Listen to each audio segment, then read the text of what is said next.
students, in this video I am going to explain about the concept named as depletion of flora and fauna.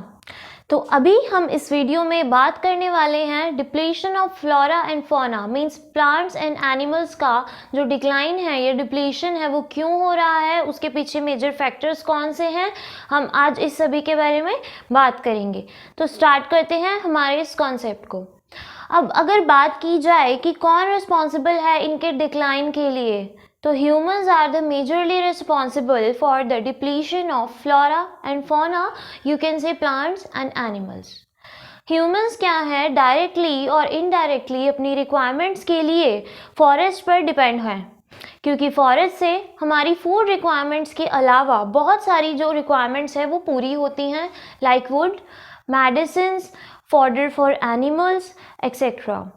तो अब क्या है, जैसे जैसे population grow कर रही है वैसे वैसे रिक्वायरमेंट्स भी बढ़ रही हैं, और बढ़ती हुई रिक्वायरमेंट्स के साथ जो फॉरेस्ट हैं, एनिमल्स हैं एंड प्लांट्स हैं वो कम होते जा रहे हैं। अब उसके पीछे ऐसे कौन से रीजंस हैं वो हम बात करेंगे, फैक्टर्स रिस्पॉन्सिबल इसके अंदर। तो स्टार्ट करते हैं उन फैक्टर्स के बारे में जो मेजरली रिस्पॉन्सिबल हैं इनके डिक्लाइन के लिए।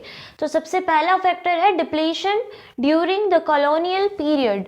अब कॉलोनियल पीरियड में क्या था कि जो इंडिया था वो डिफरेंट कॉलोनीज में कैटेगराइज हो गया था, और इस कॉलोनियल पीरियड में क्या हुआ था, रेलवे ट्रैक्स जो है बिछना स्टार्ट हुए थे, एग्रीकल्चर सेक्टर जो है बनना स्टार्ट हो गया था, इंडस्ट्रियलाइजेशन हुआ था, रोड्स बनने स्टार्ट हो गए थे, और बहुत सारी जो है न्यू कंस्ट्रक्शन स्टार्ट हो गई थी एंड डेवलपमेंट हुई थी थोड़ी बहुत।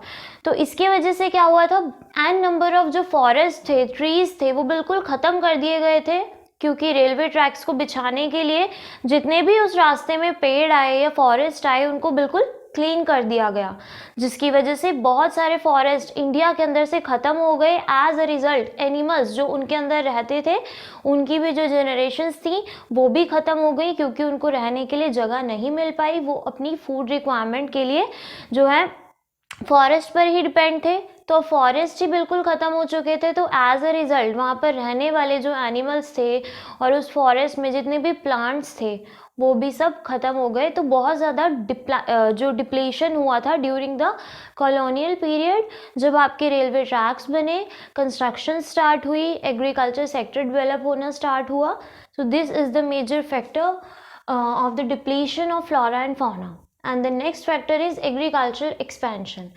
अब एग्रीकल्चर एक्सपेंशन हमने बात की थी कि आफ्टर इंडिपेंडेंस हमारे इंडिया के एग्रीकल्चर सेक्टर को बूस्ट करने के लिए काफ़ी सारे रिफॉर्म्स किए गए थे और काफ़ी सारे रेवोल्यूशंस इंडिया के अंदर आए थे, जिसकी वजह से क्या हुआ था कि जो फॉरेस्ट का एरिया था वो बहुत सारे फॉरेस्ट जो क्या थे वो एग्रीकल्चर सेक्टर में कन्वर्ट हो गए थे। तो एग्रीकल्चर सेक्टर में कन्वर्ट करने के लिए फॉरेस्ट को क्लीन किया गया और वहाँ से बहुत सारे ट्रीज़ जो है कट कर दिए गए। As a result in the same way forest ख़त्म हो गए, उनके अंदर आने वाले एनिमल्स की जनरेशन्स ख़त्म हो गई, बहुत सारे प्लांट्स भी स्पॉइल हो गए। And the next is shifting cultivation. Shifting cultivation is also known as jhum. अब इसको स्लैश एंड बर्न भी बोलते थे। ये बेसिकली ट्राइबल कम्युनिटीज़ अडॉप्ट करती थी इस तरह की फार्मिंग को। इसके अंदर क्या होता था, जब लैंड की फर्टिलिटी ख़त्म हो जाती थी then they switch to another place, और क्या करते थे, पहले वाली लैंड को बर्न करके, यानी वहाँ पर जो भी क्रॉप का वेस्टेज बचता था उसको बर्न करके they switch to another place. तो ऐसे ही क्या हुआ, धीरे धीरे जैसे जैसे वो स्विच करते गए from one place to another place, तो जो पहले वाली लैंड थी वो बिल्कुल बेकार होती चली गई। तो इस तरीके से झूम जो फार्मिंग है, यू कैन से स्लैश एंड बर्न फार्मिंग की वजह से ऐसे ही बहुत सारा हिस्सा जो लैंड का था वो भी स्पॉइल होता चला गया। वो जहाँ जाते थे उस जगह को क्लीन करके अपनी फूड रिक्वायरमेंट्स के लिए क्रॉपिंग करते थे। तो ऐसे ही ऐसे धीरे धीरे जो जगह थी वहाँ से फॉरेस्ट ख़त्म होते चले गए, वो लैंड भी वेस्टेज कैटेगरी में आती गई। उसके बाद है लार्ज स्केल डेवलपमेंट प्रोजेक्ट्स। अब लार्ज स्केल डेवलपमेंट प्रोजेक्ट क्या है, इंडिया के अंदर डेवलपमेंट करने के लिए काफ़ी सारे डैम्स प्रोजेक्ट जो है, मतलब डैम्स की डेवलप के लिए जो है लार्ज स्केल डेवलपमेंट प्रोजेक्ट्स लगाए जा रहे थे, जिसकी वजह से बहुत सारे एरियाज़ में all over the India dams की जो डेवलपमेंट स्टार्ट हो गई। अब डैम्स बनने के लिए क्या है, बहुत सारी जगह आपको रिक्वायर्ड होती है, ठीक है। तो डैम्स की वजह से क्या हुआ, फॉरेस्ट आपके ख़त्म हो गए। लार्ज पार्ट ऑफ फॉरेस्ट जो था वो कन्वर्ट करके, क्लीन करके डैम्स में कन्वर्ट हो गया। तो इन द सेम सेंस वहाँ पर रहने वाले एनिमल्स और जो फॉरेस्ट थे ख़त्म होते चले गए, जिसकी वजह से डिक्लाइन होता चला गया फ्लोरा एंड फौना के नंबर्स में। After that our next point is mining. अब क्या है, जब इंडिया के अंदर माइनिंग स्टार्ट हुई तो जिन एरियाज़ पे माइनिंग स्टार्ट हुई वहाँ पर जो एनिमल्स रहते थे उनके लिए एक बहुत बड़ी प्रॉब्लम जो है क्रिएट हो गई, क्योंकि उनको माइग्रेशन के लिए जगह नहीं मिल पाती थी। माइनिंग जहाँ पर स्टार्ट कर दी जाती थी वो एरिया बिल्कुल भी एनिमल्स के जाने के लिए बचता नहीं था, तो वो माइग्रेट नहीं कर पाते थे। अब कुछ एनिमल्स ऐसे होते हैं जिनको आफ्टर द पर्टिकुलर पीरियड किसी न्यू जगह पर जाने की ज़रूरत होती है, तो क्योंकि वो क्या है, वहाँ की जोग्राफिकल कंडीशंस को जो है फेस नहीं कर पाते हैं। लाइक जो कुछ एनिमल्स होते हैं वो कुछ हॉट इन्वायरमेंट में ही रह सकते हैं, या कुछ एनिमल्स कुछ कोल्ड इन्वायरमेंट में ही रह सकते हैं। तो माइनिंग की वजह से क्या होता था, they are not able to migrate to another place, that's why वो क्या होते थे, उनकी डेथ हो जाती थी जोग्राफिकल कंडीशंस में सर्वाइव ना कर पाने के कारण। इसी तरीके से उनकी जनरेशंस में भी डिक्लाइन होना स्टार्ट हो गया था। And the next point is grazing and fuel wood collection. अब क्या है, ओवर ग्रेजिंग की वजह से भी बहुत सारी जो लैंड है वो स्पॉइल हो जाती है, उसकी फर्टिलिटी ख़त्म हो जाती है अगर ज़्यादा ग्रेजिंग करवा दी जाए। उसके बाद क्या है, वुड कलेक्शन के लिए भी ट्रीज़ को, फॉरेस्ट को काटा जाता है, ट्रीज़ काटे जाते हैं so that we can made some furniture. तो इसकी वजह से ही क्या हुआ, बहुत सारे फॉरेस्ट ओवर ग्रेजिंग की वजह से और वुड कलेक्शन की वजह से भी ख़त्म होते चले गए, जिसकी वजह से एनिमल्स, वहाँ पर रहने वाली स्पेशीज, प्लांट्स वो भी ख़त्म होते चले गए। The next is industrialization. अब इंडिया के अंदर आज की डेट में बहुत ज़्यादा इंडस्ट्रियलाइजेशन हो रहा है। हमें इंडस्ट्रीज सेटअप करने के लिए क्या है, बहुत सारे रिसोर्सेज की रिक्वायरमेंट होती है। सबसे पहले तो a big part of land हमें चाहिए होता है, क्योंकि इंडस्ट्रीज लगाने के लिए बहुत बड़े एरिया की रिक्वायरमेंट होती है। इसीलिए फॉरेस्ट काट दिए जाते हैं, बहुत बड़े बड़े एरियाज़, जो फॉरेस्ट के एरियाज़ हैं वो ख़त्म हो जाते हैं ड्यू टू द इंडस्ट्रियलाइजेशन, ठीक है। And the next is decline in India's biodiversity. India की जो बायोडाइवर्सिटी थी, मतलब यहाँ पर पाए जाने वाले animals, organisms, plants and other species, उनमें भी डिक्लाइन क्यों हुआ है, इन्हीं फैक्टर की वजह से, इन्हीं रीजंस की वजह से जो इंडिया की बायोडाइवर्सिटी है वो भी बहुत कम होती जा रही है, क्योंकि बहुत सारे ऐसे प्लांट्स हैं, एनिमल्स हैं जो ऑलरेडी ख़त्म हो चुके हैं। जब सर्वे में उनको ढूंढा गया तो वो अपने प्लेसेस पर नहीं मिले। बहुत सारे ऐसे एनिमल्स हैं जो ऑलरेडी एंडेंजर्ड कैटेगरीज में हैं। तो इन सभी की वजह से क्या है, इंडिया की जो बायोडाइवर्सिटी है वो कम होती जा रही है। And the last is social factors. अब सोशल फैक्टर्स में क्या है, हम इंक्लूड कर सकते हैं ओवर पॉपुलेशन,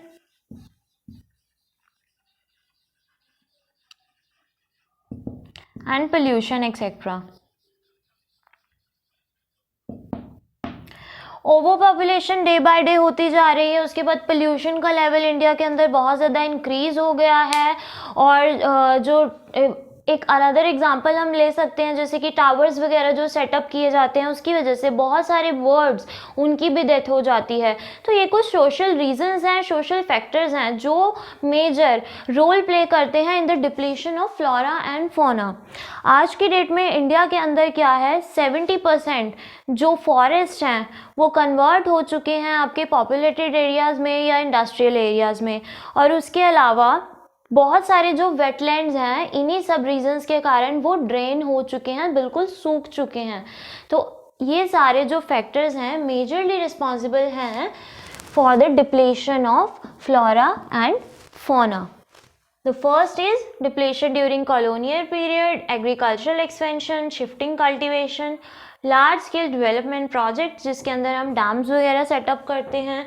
उसके बाद माइनिंग की वजह से क्या होता है, जो एनिमल्स हैं उनको माइग्रेशन में प्रॉब्लम आती है, जिसकी वजह से वो अपनी सुटेबल जोग्राफिकल कंडीशंस पर नहीं जा पाते। एज अ रिज़ल्ट उनकी डेथ हो जाती है और उनकी जनरेशन में भी डिक्लाइन होना स्टार्ट हो जाता है। उसके बाद ओवर ग्रेजिंग और वुड कलेक्शन की वजह से फॉरेस्ट ख़त्म होते जा रहे हैं। Industrialization is the major cause of depletion of flora and fauna. Then India की जो बायोडाइवर्सिटी है वो इन्हीं रीजंस की वजह से कम हो गई है। And the last is social factor under which we include overpopulation and pollution and so on. So this was all about the depletion of flora and fauna.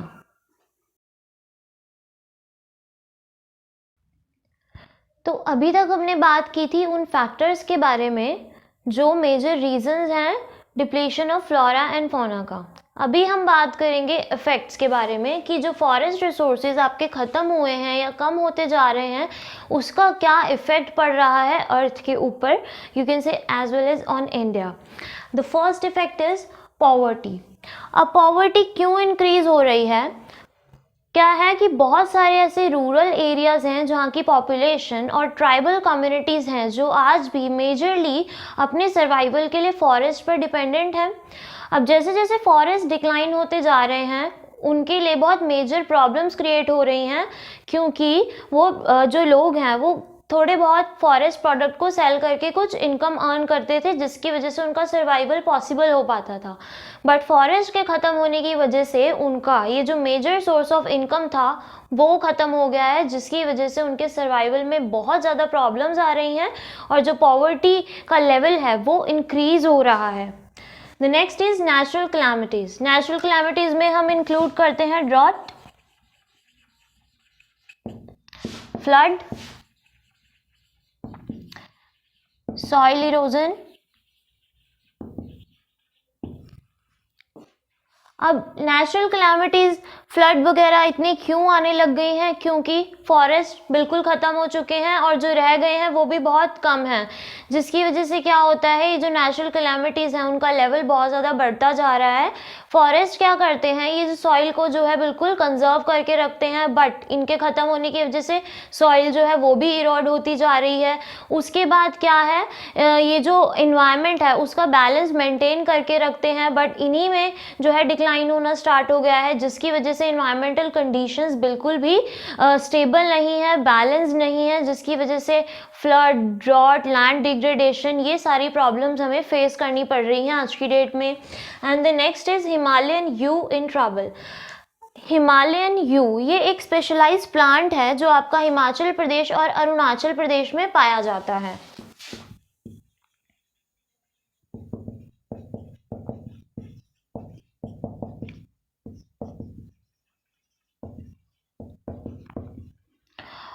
और इसके अंदर एक जो कंपोनेंट पाया जाता है टैक्सोल नाम का एक केमिकल पाया जाता है इस प्लांट के अंदर।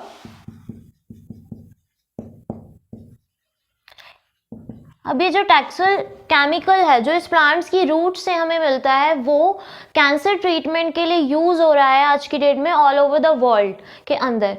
अब इसकी वजह से क्या है, ये जो हिमालयन यू की स्पीशीज है वो भी ख़त्म होनी स्टार्ट हो गई है due to the overexploitation, क्योंकि इससे जो ड्रग बन रही है, जो मेडिसिन बन रही है वो रेगुलर बेसिस पे बन रही है और बहुत ज़्यादा कंज्यूम भी की जा रही है कैंसर पेशेंट्स को ट्रीट करने के लिए, जिसकी वजह से इसकी जो स्पीशीज़ है वो भी डेंजर्ड कैटेगरी में इंक्लूड हो चुकी है।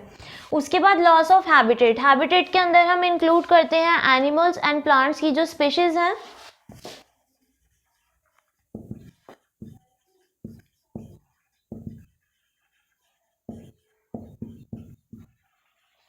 हमने जैसे कि बात की है कि फॉरेस्ट में an number of animals and plants जो है पाए जाते हैं, बट फॉरेस्ट ख़त्म होने की वजह से, डिफॉरेस्टेशन की प्रॉब्लम की वजह से इन लोगों को रहने के लिए जगह नहीं मिल पाती है। लॉस ऑफ हैबिटेट में हम इंक्लूड करते हैं species of animals and plants अब बहुत सारी स्पीशीज़ हैं, एनिमल्स की वेराइटीज़ हैं और प्लांट्स की वेराइटीज़ हैं जो फॉरेस्ट में मिलती थी, but due to the deforestation इनको रहने के लिए जगह नहीं मिल पाती, इनकी फूड रिक्वायरमेंट पूरी नहीं हो पाती और unbalance geographical conditions, environmental conditions की वजह से इनकी डेथ होनी स्टार्ट हो जाती है, जिसकी वजह से इनकी जो जनरेशन है वो भी बिल्कुल ख़त्म हो जाती है। उसके बाद है डिस्ट्रक्शन ऑफ होमलैंड्स। जो लोग ट्राइबल कम्युनिटीज़, रूरल जो पॉपुलेशन है वो फॉरेस्ट में जो रहते थे, उनके लिए भी जो उनके होमलैंड्स हैं वो भी ख़त्म हो गए हैं।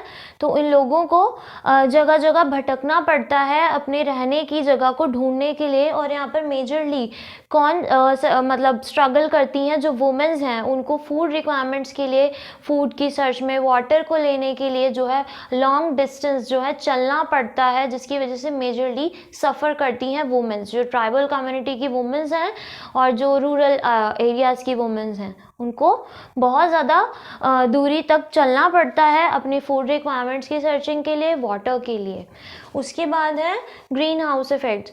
अब फॉरेस्ट ख़त्म होने की वजह से, डिफॉरेस्टेशन होने की वजह से ग्रीन हाउस इफ़ेक्ट जो है वो भी बहुत बढ़ता जा रहा है। ग्रीन हाउस इफ़ेक्ट क्या होता है कि जब अर्थ पे जो गर्मी है वो बहुत ज़्यादा बढ़ जाती है, और वो इसी वजह से बढ़ रही है क्योंकि आपके फॉरेस्ट जो हैं वो ख़त्म होते जा रहे हैं, रेनफॉल का लेवल बहुत ज़्यादा डिक्लाइन हो चुका है, जिसकी वजह से ग्रीन हाउस इफ़ेक्ट जो है रेगुलर इंक्रीज होता जा रहा है।